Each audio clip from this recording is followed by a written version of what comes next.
Hello everybody, my name is Austin and this is my first video in my new series, How Not to Be Terrible.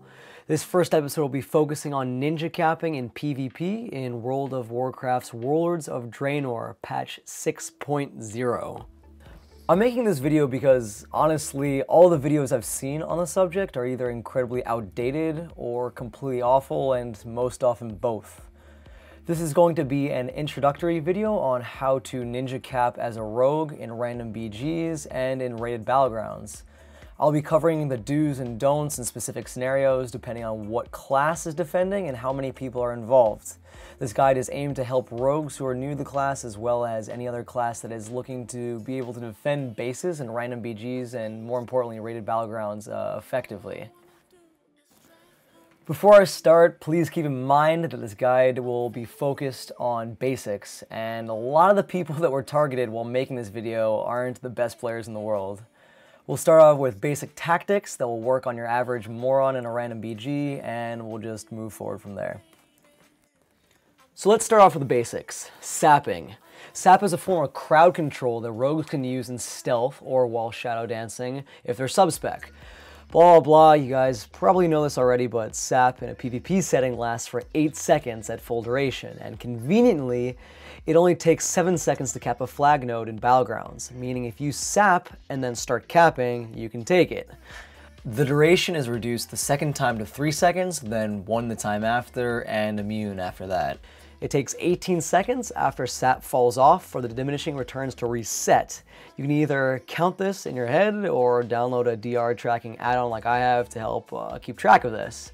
The easiest way to not get sap capped is to not stand directly on the flag, unless you're a DK or a warrior with Bladestorm, but we'll get into that later. Regardless, for all other classes, it's hilarious how many people do this and get ninja'd off of because of it. In random BGs or even in RBGs up to 2K rating, people do this all the time. It's a big mistake, don't do it, period. Using Smoke Bomb and Glyph of Smoke Bomb. Smoke Bomb is a talent that creates a smoke screen underneath the rogue for 6 seconds where you cannot be attacked by anyone outside of it, except for some specific casted AoE spells. And if you take this glyph right here, which I use frequently, Glyph of Smoke Bomb, the duration is extended of your smoke bomb and it'll actually last 8 seconds. This will give you a very large amount of utility, seeing that now your smoke bomb will last the entire duration of a flag cap. You'll see me using this a lot through this video to either take the node from people not paying attention, to draw people out of stealth, or taking advantage of the distance the player defending has on the flag.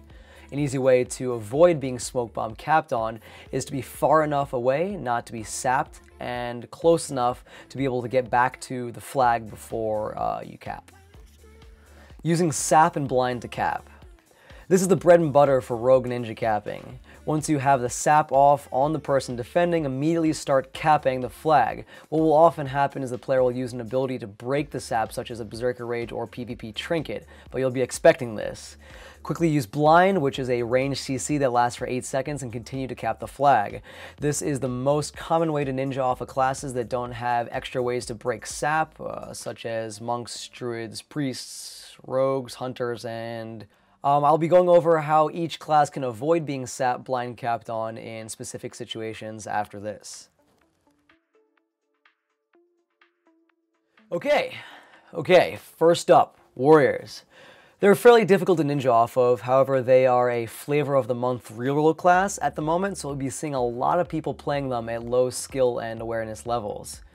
In this video here, you could see me getting a simple sap blind cap off this poor idiot. Sorry if you're watching this video. As a warrior, what you should be doing is Berserker Rage the sap and Trinket the blind, forcing the rogue to have to vanish, re-stealth, and try again.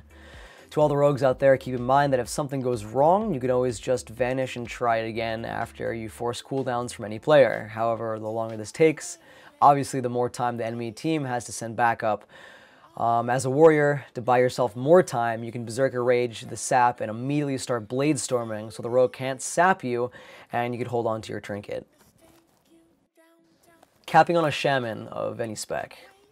Honestly, not many people play this class anymore at this point in the game, but if you do come across one of these wild unicorns defending a base, it's pretty simple. I had forced the Shaman's Trinket earlier, and now he's AoEing the flag and has a Searing Totem down. I wait for a break in the Earthquakes he's putting down, since they would stop me from capping. Smoke Bomb, so the Searing Totem doesn't hit me while I'm capping, and take the base. Doing what this guy was doing, but being further away from the flag would be a viable option to combat the strategy. However, it's a complete joke to do this if you have a friend with you, and you'll succeed even if you screw this up horribly like we did here. My friend Mongo runs up to the flag and gets hit by the totem, putting the Shaman in combat so I can't sap.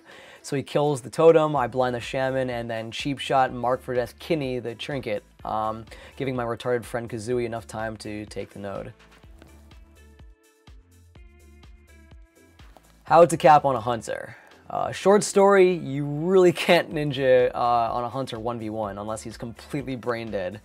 Even with a 2v1, the Hunter can just launch traps and binding shots into your smoke bombs and send his pet in to attack you, stopping any sort of cap. The only possible way to do this against a somewhat competent player in a short amount of time is to force a Trinket and reset, then sap the Hunter and blind his pet and have your friend cap the flag. Or, if you get the timing down, have someone on the flag, sap the Hunter, blind the pet, and then instantly resap the Hunter's Trinket, and the duration of blind will be long enough on the pet so that he won't be able to charge in on time.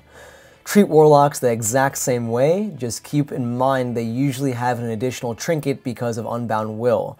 If they're running Pet Sacrifice, you can just use the blind on the second Trinket instead of having to stun out.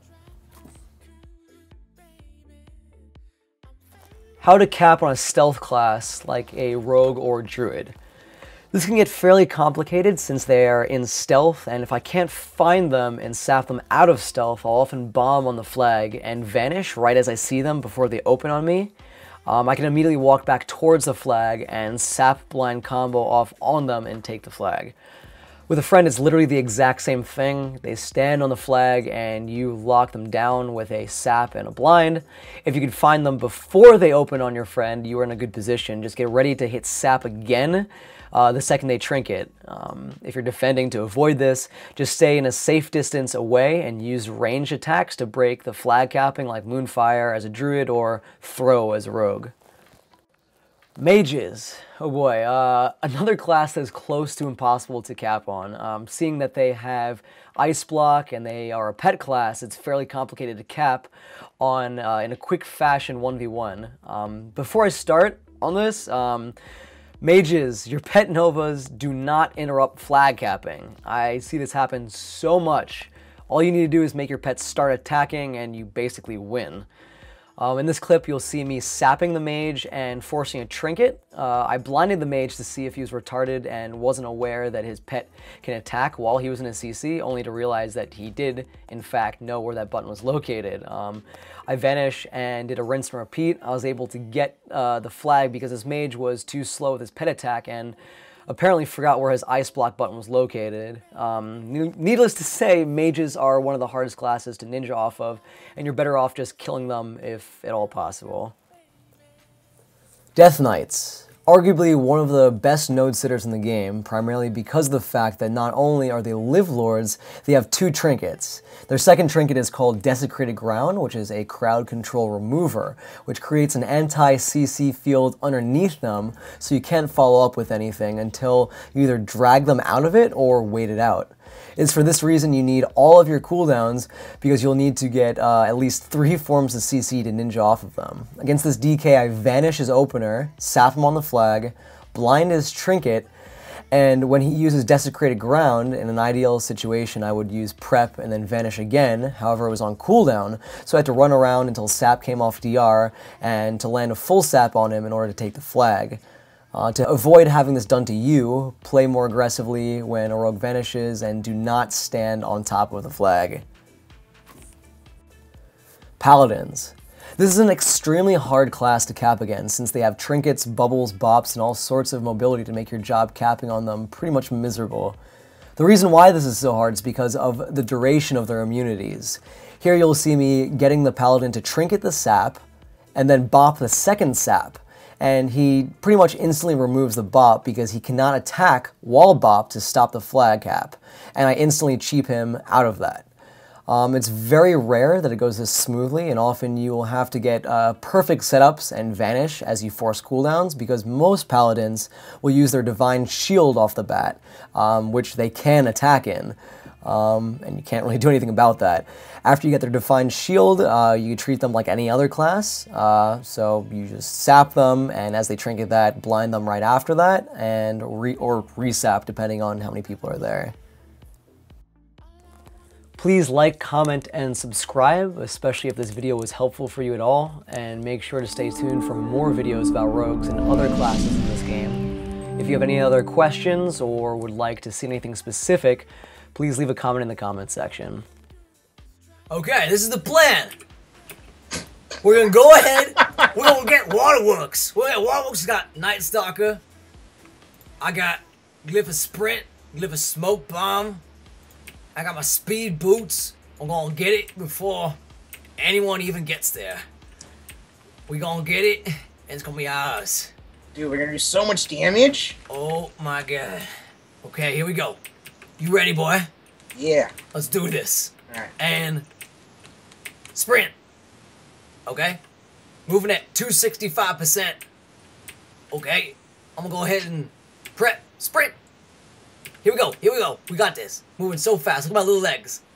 Look how fast my legs are moving. Oh my god. 360. Alright, alright. Here we go. Here we go. We gonna get this. Oh, the flag's not here. I repeat, the flag's not here. Bombing. Go. I may not be in the bomb. I'm pretty sure I'm in the bomb. I'm in the bomb. We're fine. I'm in the DK. Yeah. Yeah, we did it. Yeah. Yeah. We're so good. Yeah. Yeah. Yeah, we're really good at this game. Yeah. Yeah, mechanics. Yeah. Oh, mechanics and stuff. I'm gonna die. Oh my god. We're all by ourselves. This was not part of the plan. This is not part of the plan. Abort. Spin. Oh my god. Oh. Oh no. Oh. Oh no. Oh. Oh no. I got the clean read, dude. It doesn't matter. Dude, fuck you. Oh, you died? What happened, dude? Dude, you should have just been a night elf, I think.